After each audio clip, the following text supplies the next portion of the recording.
Olá, sejam muito bem-vindos a mais um Histórias da Bola. Eu sou a Carol Alvarez e aqui comigo está o meu caro João Carlos de Freitas. Tudo bem, João? Ô, Carol, bom dia, boa tarde, boa noite. Boa Não noite, é? bom dia e boa tarde. É verdade. Eu sei que eu dou as minhas cacetadas no futevôlei. Não, você tá craque. Como diz a galera do futebol, é uma máquina. Uma máquina. Mas eu tiro o chapéu para você, porque eu fiz aquele lance lá que se chama de Scorpion, né? Eu não sabia. Esse, para mim, é novidade. Eu chamo de chaleira, mas você disse que a chaleira é mais de ladinho. é mais de ladinho, né? Mas aquele lance é uma enganação, porque você já perdeu o lance, né? Nem precisa saber, João. Aí você fala, deixa eu tentar, vai que dá. Às né? vezes dá, né? No meu caso, deu. No seu, eu não sei se foi isso também a história, Lógico, né? passou. Tentei o que pude. O seu foi mais bonito que o meu, foi mais plástico. Qualquer nós vamos fazer uma disputa, então. Bora, aceito o desafio.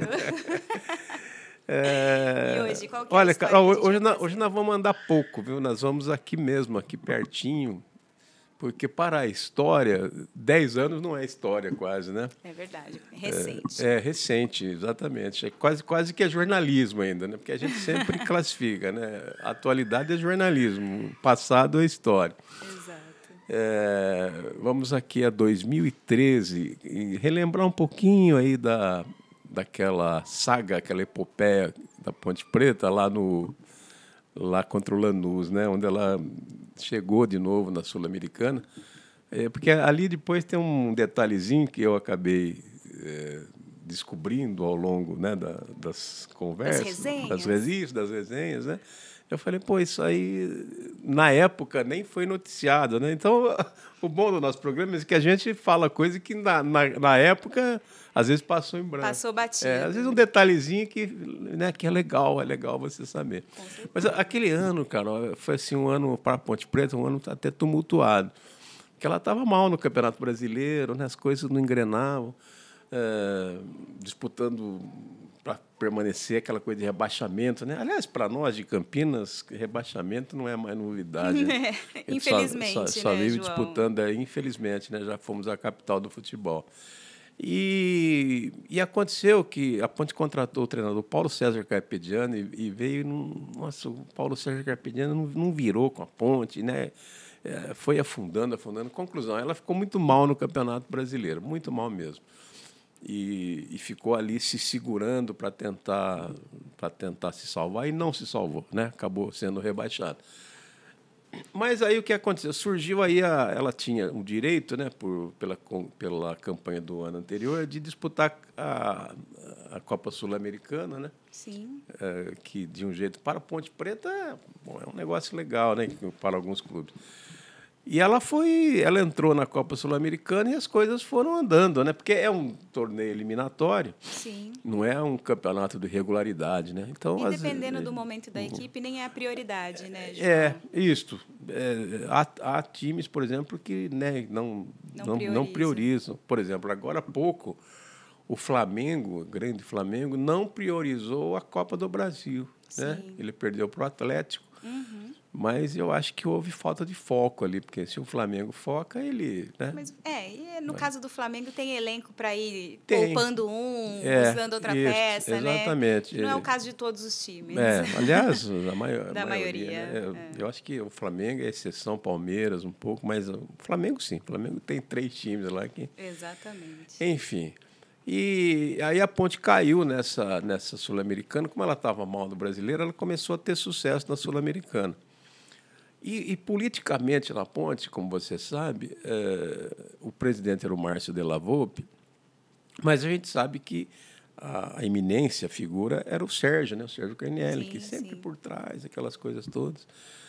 E quando a Ponte entra na Sul-Americana, que ela começa a avançar, o Sérgio, preocupado em cair, fala, não, mas vai cair. Ele se insurge, né? Ele torna público que era melhor largar a mão da Copa Sul-Americana, né? Porque precisava tratar do time no Campeonato Brasileiro. Eu, particularmente, acho que a queda da Ponte não teve nada a ver com a Sul-Americana. Mas o Sérgio pensou assim. Então, formou-se até uma cisão ali, houve uma divisão na diretoria da Ponte. Aí, o que aconteceu? O time começou a ganhar, a torcida... Empolgou, né? torcida empolgou, mas não teve como segurar, né? Conclusão, a Ponte Preta caiu mesmo, né? E o Sérgio, ele até hoje culpa o Márcio de la Volpe que priorizou a Copa Sul-Americana. Mas, por outro lado, a Ponte disputou a Sul-Americana e essas coisas de clube de futebol conseguiu, assim, talvez um momento mais sublime da sua história, né? Que foi aquela coisa lá do Pacaembu, quando lotou o Pacaembu. Mas quando ela entra na Sul-Americana, ela começa pelo time da Colômbia, nas oitavas, né? Porque ela vinha na fase de classificação, quando ela entra nas oitavas de final, ela cai com um time lá da Colômbia chamado Pasto. E, de fato, era um pasto mesmo. Porque ninguém chegava lá, ficava lá perto do Equador, sabe? Era mais fácil. Escondido. Mesmo. Nossa, eu não fui, mas quem foi falou, nossa senhora, aquilo é aquela história, você viaja de ônibus, de barco, de avião, de navio. E não chega, e não né? chega a pé, né? Mas a Ponte foi lá, tal, ela eliminou esse time, né? Esse time da Colômbia, o Pasto, ganhou de 2-0 aqui, de 1-0 lá. E aí ela já caiu nas quartas de final. Então, né, as coisas foram indo. Aí, nas quartas de final, ela foi contra o Vélez, da Argentina. Esse time que está classificado aí na Copa Libertadores, tradicional, né? Aí todo mundo fala, o Vélez, né, agora não vai dar, né? O Vélez tinha... Lembro até o atacante centroavante do Vélez, você deve lembrar dele, chamava Prato, né? Que jogou no São Paulo, Prato. E ele era o centroavante do Vélez. Quer dizer, era um bom time, o Vélez. Aí fizeram um jogo aqui em Campinas, foi 0-0. Né? Fizeram no campo da Ponte. A Ponte conseguiu mandar esse jogo aí. E aí ela tinha que ir para a Argentina. Quando foi para a Argentina, as esperanças eram realmente remotas. Mas a torcida acreditando, né? E já começou o êxodo. Foram lá muitos torcedores, né? Consta lá que foram 4 mil torcedores. Então o pessoal começou a entusiasmar. Conclusão, chegou lá em Buenos Aires, Ponte meteu uma retranca lá, ganhou o jogo do Vélez lá em Buenos Aires, ganhou de 2-0, né? O dia que o Bob faz o segundo gol, o Bob era volante, não chegava na área, nem se você pintasse a área de amarelo, perguntasse para ele no fim do jogo, que cor que era? Não sei, porque ele não entrava, né? Era um volante que ficava mais na conta, mas bom volante, jogava bonito, né? As pessoas se lembram muito bem dele. E ele fez o segundo gol da Ponte. O primeiro foi o Elias, né? Que era um meia, que tinha vindo lá de Goiás, muito bom jogador também. Enfim, a Ponte saiu das quartas e já cai na semifinal. E contra quem que ela cai na semifinal? Contra o seu São Paulo. Que coisa, não? Olha como é o destino, né? O São Paulo estava reiniciando o trabalho, estava com o Muricy Ramalho, que era o treinador, mas estava também, né, se reorganizando. São Paulo vinha assim, não vinha bem também. Mas a Ponte estava na zona de rebaixamento no Campeonato Brasileiro, né? Foi pegar logo o São Paulo. Aí a torcida, muitos, né? Aqueles, não, agora não dá, agora ficou, tá. Mas a Ponte pegou o primeiro jogo lá no Morumbi, uma noite de chuva, muita chuva, e deu certo. Tal qual o meu Scorpio lá e o seu também, né? Deu certo. A bola estava passando, a gente tentou e deu certo. Vai que dá. E deu certo. A Ponte ganhou lá, ganhou de 3-1, jogou bem, inclusive, né? Foi quando o Wendel, que era o lateral esquerdo, que aí depois a história vai conduzir para ele. Fez o gol, foi um grande jogador, aquelas coisas todas. Então, a Ponte ganhou de 3-1 lá. Ela poderia até, na volta, perder, né? São 2, podia perder de 1 de diferença que classificava. Aí, Carol, o que acontece? A Conmebol, ela veta o campo da Ponte. A Ponte não pôde jogar no Moisés Lucarelli porque não atendia, né? As dimensões, a capacidade de torcida. Isso, naquela fase já era obrigado a ter 20 mil lugares. E o Moisés Lucarelli já tinha sido adequado, né? Por todas essas adequações que foram feitas em todos os estádios do Brasil, a Ponte já tinha passado. Porque, no passado, enfiava gente lá que... Né, no campo da Ponte chegou a entrar 40 mil já. No campo do Guarani já entrou 50 mil, 52.001, a gente sempre lembra que é o recorde contra o Flamengo. Hoje o campo do Guarani é 19 mil, o campo da Ponte é 18, não chega a 18. O Morumbi hoje se eu não me engano, é 67 a capacidade hoje. Eu já estive lá com 80 mil pessoas. Com 80 mil, mas eu já estive com 146 mil. Meu Deus. Né? Olha aquela final do Rio-São Paulo, que meu final pai do Ponte-Corinthians. Foi campeão com São Paulo, tinha mais de 80 mil pessoas no Morumbi. No dia do Botafogo. O Kaká, que o Kaká fez o gol. Você estava lá? Estava. Mas estava Aliás, eu estava bem localizada, eu estava sentada ao lado de Raí. Ao lado de... seu pai era legal mesmo. Seu pai que te arrumou isso aí. Ele era o treinador do São Paulo. O seu pai foi campeão do torneio Rio-São Paulo. Você deu a volta olímpica, então, lá. Eu tive meus momentos de glória no São Paulo. Vamos, São Paulo, vamos, São Paulo. Como é que foi? Vamos, São Paulo, vamos, São Paulo, vamos ser campeão. Tem gente que fala, vamos, São Paulo. Não é, vamos, São Paulo. Não, é firme. Vamos, São Paulo. A torcida é firme. E aí, o jogo foi deslocado para Mogi Mirim, o jogo da Ponte. Verdade. O jogo lá na sua terra, lá em Mogi Mirim. Inclusive, eu fui para Mogi Mirim e o prédio que eu morei lá é ao lado do estádio. Eu assisti o jogo da sacada. Você ficou lá em cima. O prédio que você morou, eu lembro dele, porque a gente ia fazer jogo. Ela falou, o Vadão mora aí. Tem pouquíssimos...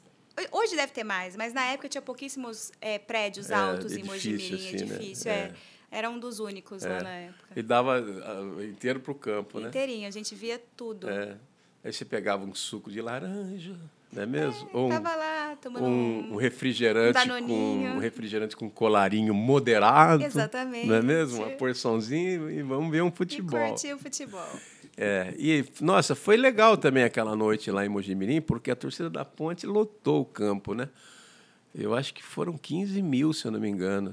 Foi isso aí, 15 mil, lotou, assim, né? E ele tinha capacidade para, acho que era 20 mil, 20 e pouco. Ele atendia, estava no limite ali para atender a Conmebol, mas atendeu.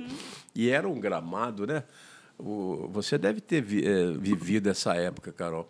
O gramado era Vail Chaves, o nome do estádio. Depois mudaram para o Wilson de Barros, né? Seu Wilson deu o nome.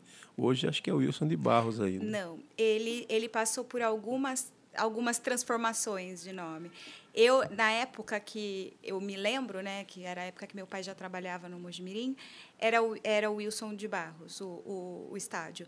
Depois ele passou para João Paulo II, se eu não me engano, porque foi uma promessa que o seu Wilson fez, porque acho que eu não me lembro se foi o filho ou a filha havia sido sequestrada e que, se ela voltasse, ele mudaria o nome do estádio. Aí ele mudou. E depois, quando o Rivaldo assumiu a administração do Mogi Mirim, ele colocou o nome do pai dele no estádio, que, se não me engano, é Romildo? Eu não me lembro o nome, mas era o nome do pai do Rivaldo. E hoje voltou... Hoje eu não sei como é que está, sinceramente. Acho que voltou ao Wilson.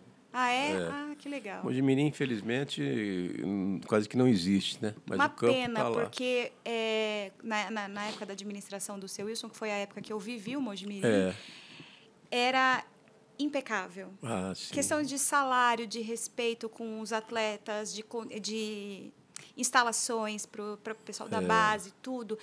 O gramado impecável. O estádio, ele revitalizou, colocou mais arquibancada, né? Ficou bonito o estádio. Ele cuidava e o gramado de coração. Era isso que você falou, ele era tido como o melhor do Brasil. Né? O seu Wilson administrava aquilo lá com o coração.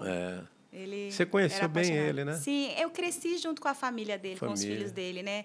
Porque na época eu devia ter uns 6, 7, e meu pai ficou 11 anos lá. Então eu passei assim da minha infância à minha juventude ali, convivendo com a família dele. A gente era muito próximo, as famílias eram muito próximas. É isso, saudade, né, do velho Mogi Mirim, do seu Wilson. Pois é. Saudade do Vadão, assim, do carrossel dele. Aliás, hoje seria o aniversário dele.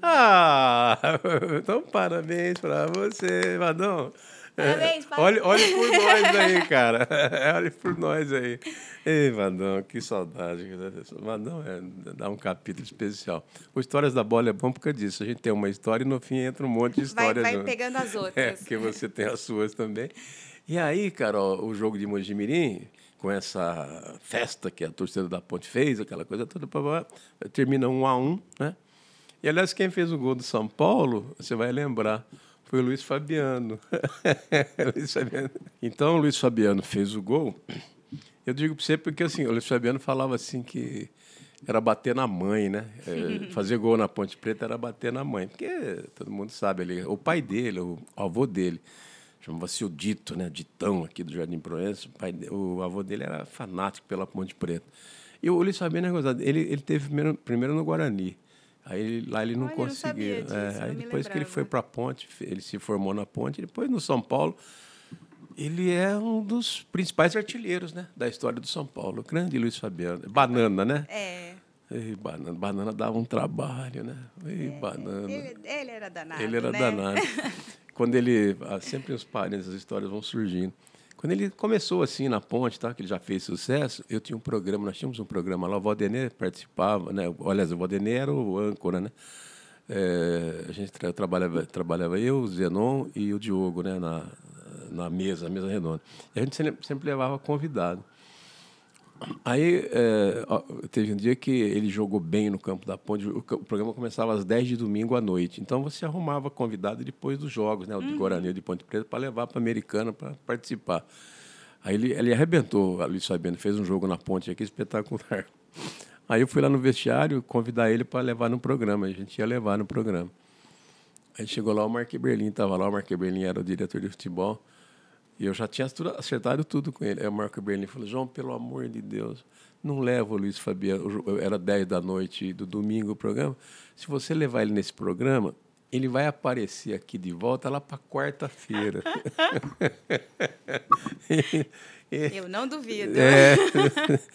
Ele na noite é um perigo. Eu falei assim, nossa, mas é verdade. Eu falei, por ele. Ele pediu, por favor. Eu falei, não, claro. Não vai ser você que vai estragar o planejamento da Ponte Preta. Exatamente. Né? Aí acabou que a gente... Né, mas tinha essa... Bom, ele fez a carreira dele, seleção brasileira, sim, Europa. Jogou muito.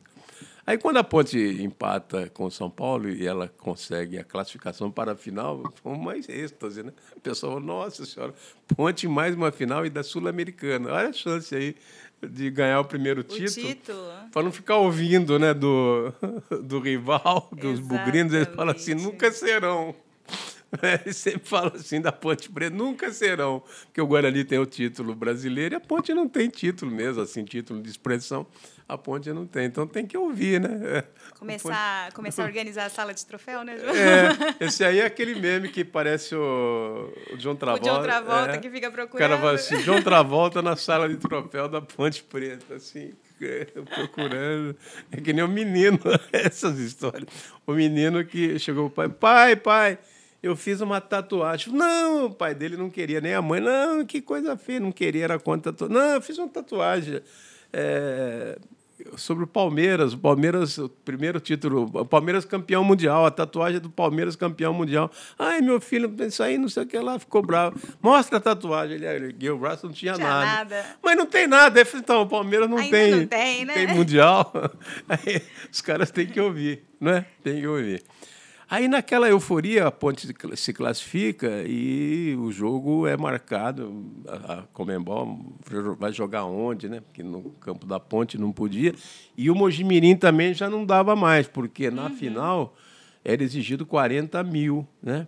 Sim, uma capacidade maior. Uma capacidade de 40 mil. Aí a Ponte não teve outra, ficou procurando. Acabou que surgiu o Pacaembu, né? E, de fato, foi o grande momento da Ponte, que ela caiu com o Lanús na final, e naquela partida foi um êxodo. Eu lembro bem até o Márcio, né, que era o presidente, acabando o jogo lá de Mojimirim, nas entrevistas, assim, ele falou assim, precisamos fazer uma mobilização, vamos ver se nós levamos 15 mil torcedores para assistir o jogo lá em São Paulo. Então, caramba, no fim deu 30 mil, né? E uma festa. Foi uma festa. Essa movimentação, né, da torcida da Ponte Preta foi a marca, né, uma coisa assim que ficou histórica. Porque é um time do interior. É um time do interior. Você se deslocar 100 quilômetros e conseguir lotar um estádio como o Pacaembu, ficou nos anais, ficou na história. Né? Eu lembro bem que o Kleber Machado, a Globo transmitiu o jogo, porque já era final de temporada, só tinha esse jogo para transmitir, né? Já tinha acabado o Campeonato Brasileiro, Libertadores, só tinha esse jogo para transmitir. Então, a Globo foi transmitir né, na quarta-feira, ela transmitiu a partida. E o Kleber, ele faz um pronunciamento, né? Ele fala, olha... olha a Ponte Preta, né? O Pacaembu hoje está como se tivesse um clube grande, um Corinthians, etc. E tal. Então, para a torcida da Ponte foi aquele, foi um marco, né? Foi um mesmo. marco, foi um negócio bacana. E foi bonito, foi uma festa bonita. No gol da Ponte foi do Felipe Bastos de falta, a torcida, né, teve, ainda bem que fez o gol, pôde explodir, pôde celebrar, extravasar, né? Essas coisas todas aí. Aí é que vem a historinha, sabe, Carol? Porque o jogo estava 1-1. E aí, claro que seria decidido em Buenos Aires, né? O empate, aí a Ponte teria que vencer lá, tudo que não é fácil. Então ficaria difícil mesmo, né? Mas o Márcio de Lavô, que era o presidente, ele estava assistindo o jogo num cantinho lá dentro, que foi o que sobrou para ele. Muita gente, ele sobrou para ele um cantinho lá. Não podia chegar perto do banco. E o grande jogador da Ponte era o Wendel, que era o lateral esquerdo. Ele era o cara, né? Tanto que ele fez carreira boa depois, jogou no Corinthians, no Internacional. Era o grande, né, lateral esquerdo que dava muito peso. E aí, o jogo correndo, o Márcio de Lavô se lembrou que ele tinha um cartão. E a Copa são 2. Né? Não é como... Né? Então, ele estava pendurado. Pendurado. E o jogo forte, né? E ali ele estava marcando. Um jogo forte, um jogo que o zagueiro, o volante, principalmente... Estava todo mundo dando a vida, está arriscado, né? O atacante menos, porque o atacante disputa menos, né? Mas do meio para trás, todo mundo ali arriscado a tomar um cartão. Aí faltava, acho que 10 minutos. O Márcio de Lavô lembrou que ele tinha 2. Aí o Márcio falou, meu Deus do céu, precisa tirar o Wendel, porque do jeito que está, os caras jogando ali no lado dele, vai levar um cartão. Ele vai levar um cartão. Sem contar que essas coisas também você nunca sabe, né, a intenção do juiz, como é que vem, se vem. Enfim, exato, né? Aí é papo, né? Mas ele ficou em pânico e não chegava, né? Como é que ele ia, né, dar essa sugestão, né? Uma sugestão ao Jorginho. E o Jorginho não se mobilizava, falou, não, acreditava que ele não fosse receber, e foi deixando. E o Márcio em pânico, falou, nossa, se ele receber, nós estamos fritos. Seria praticamente a sentença de morte da Ponte na última partida. Era um desfalque, time não é como o Flamengo, né? O time não tinha banco, essas coisas. Muito bem. Aí passa o Robertinho perto dele, que era o massagista. E ele grita para o Robertinho, Robertinho, pelo amor de Deus, vem cá. Vai lá, corre, mas vai correndo. Avisa o Jorginho, fala para ele tirar o Wendel. O Wendel está com cartão, o jogo está muito em cima dele, ele vai levar cartão. Corre lá. Aí o Robertinho, mas saiu mesmo, que ele ficou no canto, e o Robertinho saiu para chegar no banco e dar a sugestão para o Jorginho. No trajeto, o que acontece? No que ele sai do recado recebido aí do Márcio de Lavô. E em desabalada carreira, ele se dirige ao banco. O que era aquilo lá? 100 metros que fosse, né? Não sei se chegava a 100 metros, mas naquele trajeto vem o cartão amarelo para o Wendel. Olha só. Aí o Márcio até falou, meu Deus do céu, parece que é uma coisa... Mas era arriscado mesmo. E o Jorginho, futebol, né? O Jorginho não tirou. E até hoje o Márcio fala, puxa vida, se tivesse demorado mais 10 segundos, dava tempo dele chegar e ia dar um jeito de tirar mesmo, né? Enfim. Conclusão, foi o peso. Porque aí a Ponte foi a Buenos Aires, isso aí o menino que eu estava comentando o jogo, o último jogo contra o Lanús, eu vejo a escalação da Ponte, e o que é que fez o Jorginho, né? Ele tinha o Magal, que era um volante, e era reserva o Magal. Aí, como saiu o Wendel, o lateral esquerdo, ele tinha o Bob, que era volante também, que era esse que eu te falei, Fernando Bob. Aí, em vez dele colocar alguém ali, da posição, ele não tinha mesmo, não tinha banco, né? Mas ele tinha, por exemplo, um jogador de lado esquerdo que chama Chiquinho, era um canhotinho que depois terminou a carreira como lateral esquerdo. Mas ele resolveu tirar o Fernando Bob do meio, que era a sustentação e levar para o lugar do Wendel, que foi expulso. Conclusão, a Ponte perdeu no meio, porque o Bob saiu, e também ele não era o Wendel na lateral esquerda, né? Não era oficial naquela porque, posição, né? Você sabe disso, né, Carol? É muito diferente um lateral de um volante. Né? Com certeza. O lateral é um fundista. Ele percorre todo aquele corredor, ele tem que fechar no meio, ele tem que voltar. É outra função. O volante, ele está para conter e para sair e tal. Quer dizer, ele não tem que ter o mesmo... a movimentação é menor. É diferente, né? É diferente. O vigor físico dele pode ser de outra característica. Enfim, aí a Ponte se quebrou na lateral esquerda. E eu me lembro que, no lugar do Bob, ali no meio, né, quando foi anunciada a escalação, falaram, a Ponte está escalada. O volante, Magal. Eu virei, Carol, e falei assim... Eu falei para os meninos que estavam perto de mim na transmissão, eu falei assim, gente, como que a Ponte quer ganhar campeonato com o Magal de volante? Não tem sentido, né? Não vai dar. Mas, enfim, né? E o Magal não jogou mal, mas o problema foi tirar o Bob dali, levar... E realmente a ausência do Wendel foi o que definiu. Aí a Ponte perdeu de 2-0. O time deles era mais qualificado. Mas dava, né? E foi muita gente. Dava para brigar, né? Dava, eu acho que dava para a Ponte. A Ponte estava animada, né? Foi muita gente para Buenos Aires, lotou lá. A Ponte levou umas 5.000 pessoas. Não é fácil você, né, aqui na América do Sul, sair do Brasil. Né? Enfim, mas foi de novo uma festa. Só que eu até na crônica eu chamo assim, Jorginho, que era o treinador, Jorginho não tirou não substituiu o Wendel, né? Que foi exatamente no jogo anterior. Sim. Tivesse acontecido aquilo, né? Talvez a Ponte tivesse tido uma outra sorte, que ele ia jogar, o jogo era diferente. E também a preocupação do Márcio de la Volpe, que percebeu, mas não deu tempo, né? O Robertinho me fica no meio do caminho. Coisa de segundos. Então, ficou a festa, ficou a participação, mas a Ponte caiu no Campeonato Brasileiro. O Sérgio ficou bravo, o Sérgio Carnier. Até hoje não se falam, né, com o Márcio de la Volpe, porque ele culpou o Márcio de la Volpe. E ficou de bom assim, o Pacaembu, que foi aquela festa, né? As participações, enfim, né? Ficou marcado na história da Ponte Preta esse momento, 2013. Nós fomos ali pertinho. Tá certo. Obrigada, João. Bom, se você é pontepretano, tem amigo pontepretano, manda essa história para ele relembrar essa boa época da Ponte. Se você gostou dessa história e quiser revê-la ou conhecer as outras, é só acessar o nosso canal no YouTube ou o site do jornal, diariocampineiro.com.br. Até a próxima.